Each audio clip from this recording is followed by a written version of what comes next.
Hey, Shalom Akim, Shalom, Shalom, giving all praises, glory, and honor to Yahweh, Ba'ashem Yahushai, Ba'ashem Rakakwadash, double honors to the apostles and elders of Great Millstone for teaching us his truth and citations, to the sincere Akim and Akwathim. Listen, may the blessing of election be upon your house in these times.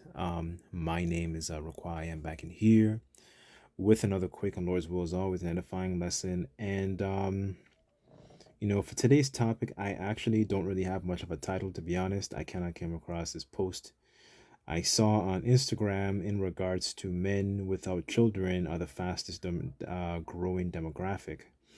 And, upon meditation, I thought about it and, you can, we understand exactly, why a lot of men are basically going, their own way, because they're seeing the wickedness of women. That's number one. They're seeing them being taken advantage of. They're seeing, their children being used as bait to control their behavior, so they can give up money to the courts and to the ward's spouse and so on and so forth, amongst other things, you know. But we live in a society where basically it's so polarized, and it's so you basically have so much uh, uh, um distance between men and women, right? While I do understand there are there's certain things that a lot of men go through, but at the same time, as a society as a whole, when you think about the welfare of the society and the welfare of the world, we understand that we still need men and women together at some point, right? The Lord pretty much, created everything in twos, right? You have up, down, left, right, dark, light, wickedness, righteousness, and you have men and you have women, without, and this is not to disregard the wickedness of a lot of women, the whoredom of a lot of women in this society, right? This is not to disregard those things, but at the end of the day, we still need, women, because at the end of the day, there's still an important portion to the household, towards the welfare of children, the bringing forth of children, right? And the multiplication of the children, and essentially strong families, you know. But what E has done, he has basically caused a lot of discord amongst our men, but he has really strongly bamboozled the minds of our women, through those different philosophies, through those different fruits. When a lot of women go into these different schools, and they're bamboozled to think that, you know they don't need men at all. So what does that do? It creates more distance between us and the sexes. you know I said a lot. Let me just get this quick precept here, and I just wanted to read a short paragraph from this article here, because this was something that was kind of just on my mind. um Let me just grab this real quick.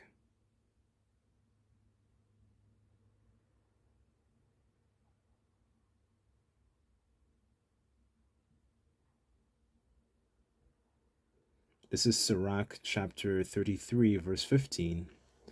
And it says, "So look upon all the works of the Most High, Yahweh Ba'ashem Yahushai, and there are two, and two, one against another," right? So you have, like I said before, you have wickedness, you have righteousness, you have up, you have down, left, right, and then you have men and you have women.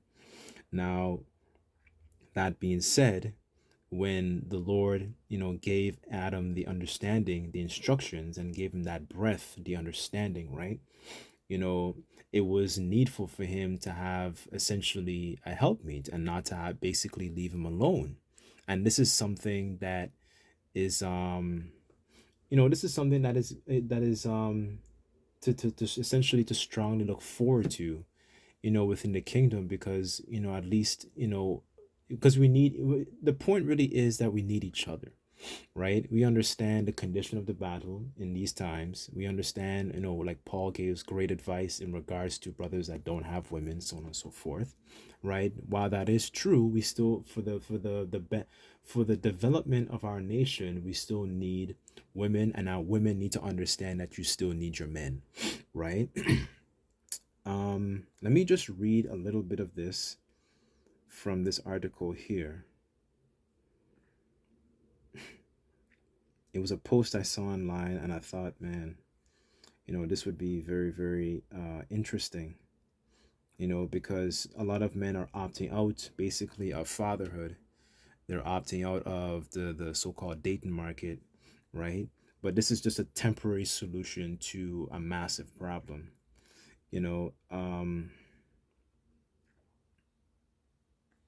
Let me get this here. Let me just 1 second. So this is from um, ifamilystudies.org, and it says there is good news about fatherhood in America today. Dads are more engaged with their kids more than ever. In fact, heralded by the scholars, advocates, and journalists, the Atlantic writer Derek Thompson saluted that dads are more become the present their fathers never were. And it says men points out how have massively increased amongst childcare they are doing, noting the same time that married fathers are devoted to their families and tripled since the 1960s. And the Institute of Family Studies, Lyman Stone, put it away, says American Dads Rock. Let me get down to the point here where it mentions, it says, in fact, to share some of men in the prime family building years, 25 to 45, how who are fathers have fallen from 2/3 in the 1980 to 53% in 2024.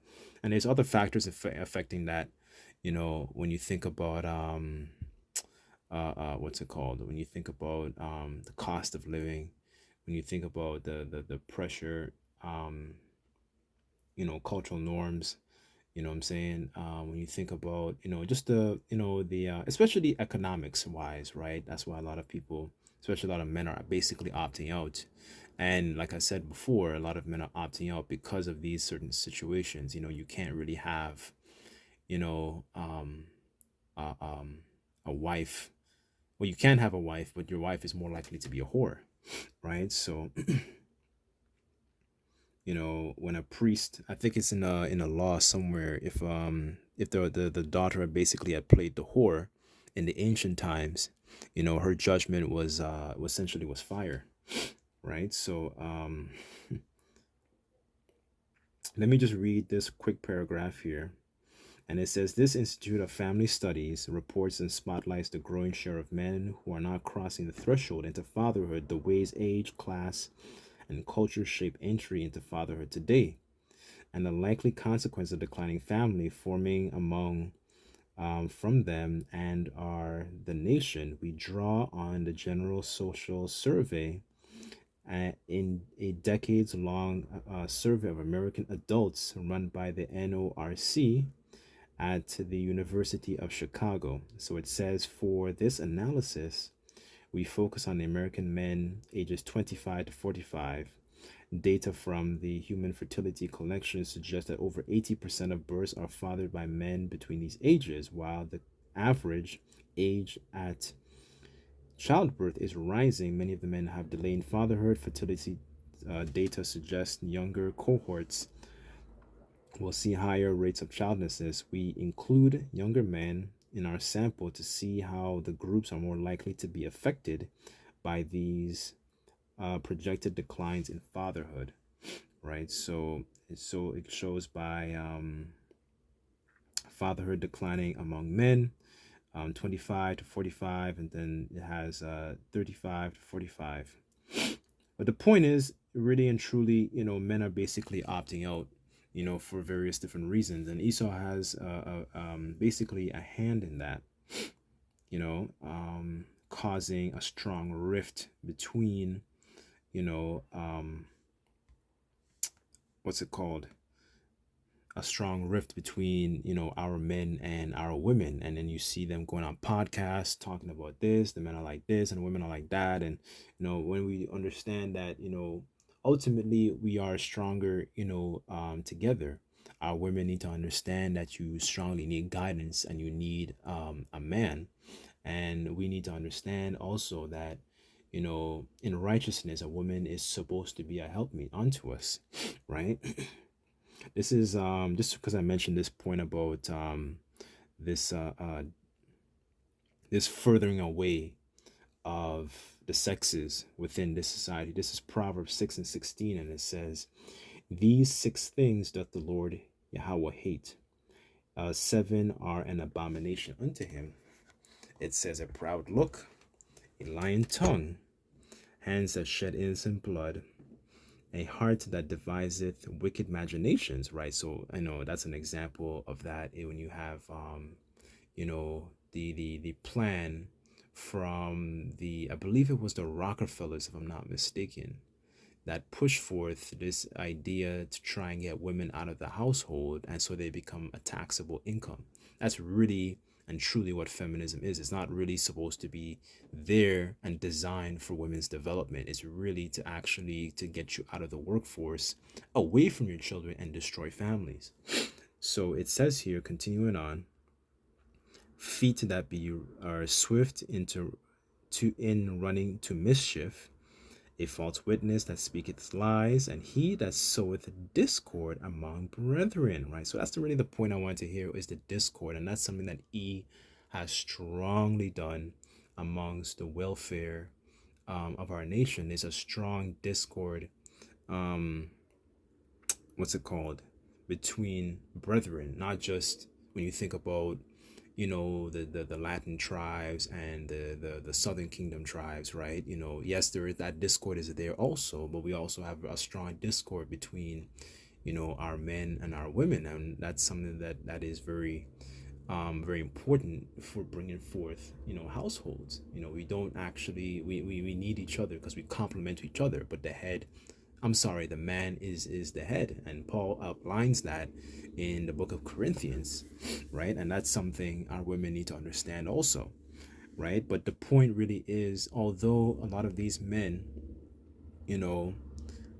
are going away from fatherhood, it is just a temporary solution. It's not even the big solution. The big solution really is for the Lord to come and establish a righteous new heavens and a new earth that dwells in righteousness, because there's only so far men can go with that sort of mindset, right?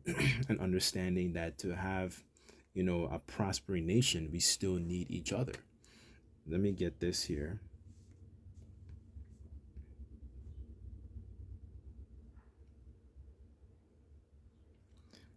This is Sirach chapter 25, verse 1.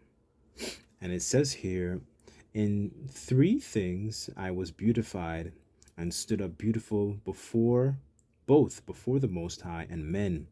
It says the unity among of brethren. And that's wow, that's beautiful, because like honestly, that through that is really where you get this is why Yahushua really is important, because he's really destroying all those different strongholds, and we're coming together and understanding and recognizing, us as a people, and putting away all those different bywords that we were called, amongst the northern and southern kingdom, right? And being basically as one nation. And these are things that he's really afraid of, right? But the point is lower down here. It says the love of neighbors, and a man and a wife that agree together, right? And that's something that is lacking within our culture, because our culture, this so-called death culture that we have adopted, is really is just slight the importance, of the Israelite man, and then reduce him basically to an ATM, reduce him to a check, a biweekly check, so to speak, right? And not see the importance of what that man does for the family and what that man does for the household, right? Especially a godly man, right? A good example of that you'll find in the book of Tobit, how you see how the importance it was for Tobit to impart godly advice unto his son. And when you look at the welfare of the nation, what I'm saying, how in the world they like to say, um what do they say, I want to put you on game. You might have like an older, male figure that actually is putting this person on game and how to actually, get this girl or whatever. Tobit basically was putting his son Tobias on spiritual game on how to actually please the Heavenly Father. That's what's, as a culture, when you really think about it, that's actually very beneficial, because what that does is it creates a duplicate copy of himself. So when he passes, he's made basically not just an avenger, but somebody to actually, he doesn't have to worry too much, because he's given his children, as the scriptures say, train up a child in the way that it should go. He's given his children the proper spiritual armor to actually please the Lord and commandments. So he has basically a guidance. um, I wanted to read. I wanted to read this here actually. In where was that? Just to show you the importance of, men and women actually, working together in harmony, right?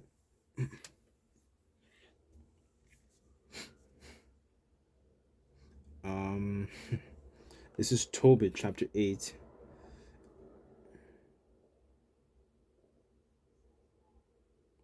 verse 1, and I'll read down to 7.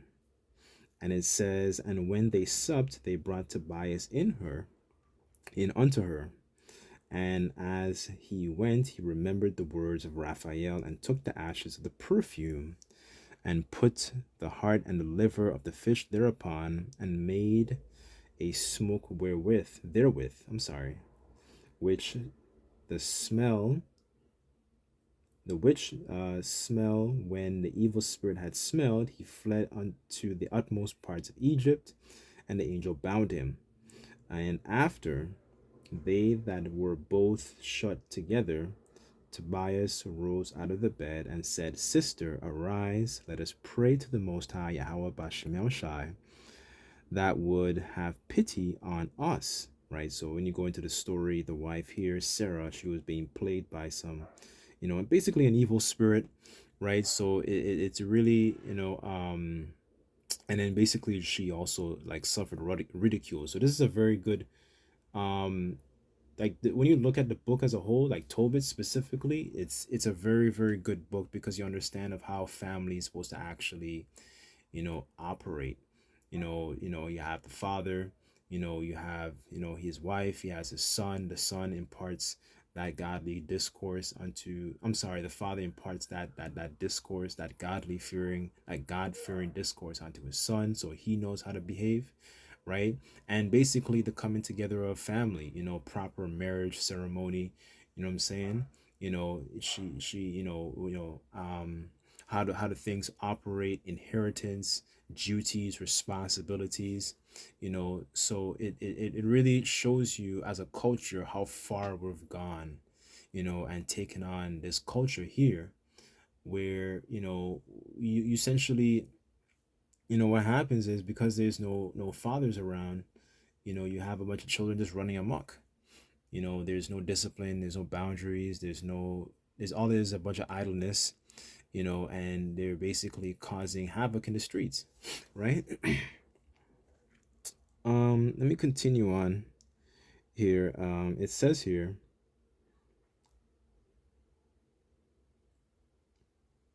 this is verse 5. Then began Tobias to say, Blessed art, O power, Yahweh Bashem El Shai of our fathers, and blessed is thy holy and glorious name forever. Let the heavens bless thee and all thy creatures. Thou madest thou madest Adam and gavest him Eve, his wife, for an helper and a stay. So that's really the importance of a wife as well, is to be a helper and a stay. And she probably would have, important qualities, to actually benefit that man in that household. She was probably good with certain, whether it might be herbs, or maybe it was, she maybe knew some recipes, or she knew how to actually be, she know how to sew clothes, either make bread, what I'm saying, like to know how to do things to be able to further the household, right? you know um those things are like qualities that are not even in like existent, within these times. When you think about the like when you meet average women today, these are qualities. They're not actually trained up to actually add some kind of value. Speaking specifically in the West here, they're not actually trained up to actually to have the mindset to be profitable to that man and that household, because ultimately that trickles down to your children. Like when you think about something, I don't want to say it's simple. It's not really that simple, but it actually goes a long way when you think about women that actually know how to put certain recipes together. Is very health conscious. That vibration trickles down onto children, and right, and that's how you have strong children, right? So, all these things, women being a profitable helpmate, is very important. All these things are very important to the household, right? So here, continuing on in verse 6 in Tobit chapter 8, of them came mankind, and thou hast said, it is not good for man should be alone, right? And that's true. But one second.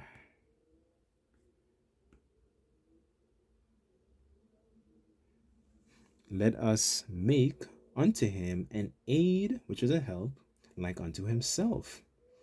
And verse 7, this is the point really.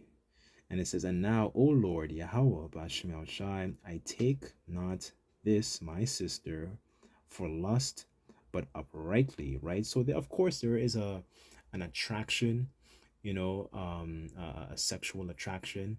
But at the same time, when it came to the welfare of men and women coming together in the ancient times, it laid out responsibilities, right? And it laid out, understanding duties as well.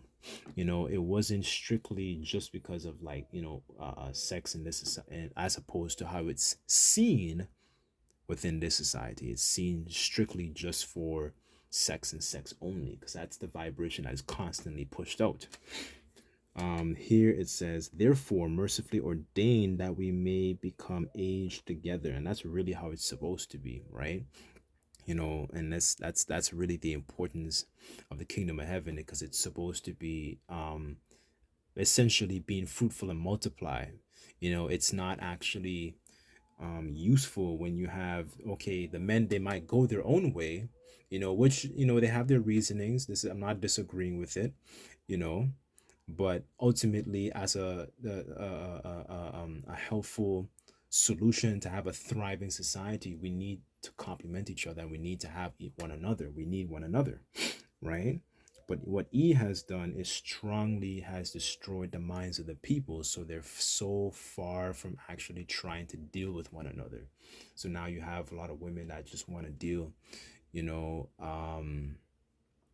just get, just deal with anybody and everybody, right? And the men, they just be by themselves, which is really not necessarily a bad thing. But the point of this lesson is to understand that the long-term effects of when we continue to not to deal with one another, at some point, there needs to be a righteous reset on the society as a whole, really and truly.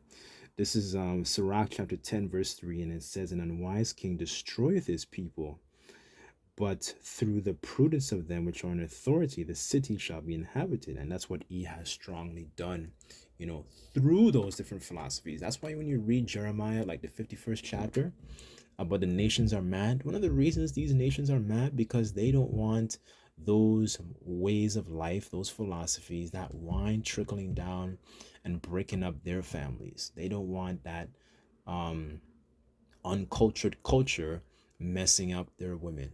They don't want that for themselves, right? So this is verse 4, and it says here, the power of the earth is in the hand of the Lord, and in due time he will set over it one that is profitable. And he is not somebody who is profitable. He's somebody who is just, you know, an example of what not to do. You know, we're being shown in real time, like, okay, this is not how a society should run, because this is not helping anybody, you know. So you know, really one unprofitable is really one that's Yahweh Shai, right? The 144,000 just being in proper governance and making sure that things run properly. That's really what this earth really, really, really needs in these times. So, you know, not to neglect and not to disregard why a lot of men go their own way, you know, you understand it. You know, this is just the condition of the battle, but ultimately its lesson is just to understand that we still need each other at the end of the day, right? So anyways, Lord's will, this lesson was it was a bit all over the place, but hopefully it was edifying. Just like to give all praises, glory, and honor to Yahweh Bashim Shai. Until next time, I say Shalom.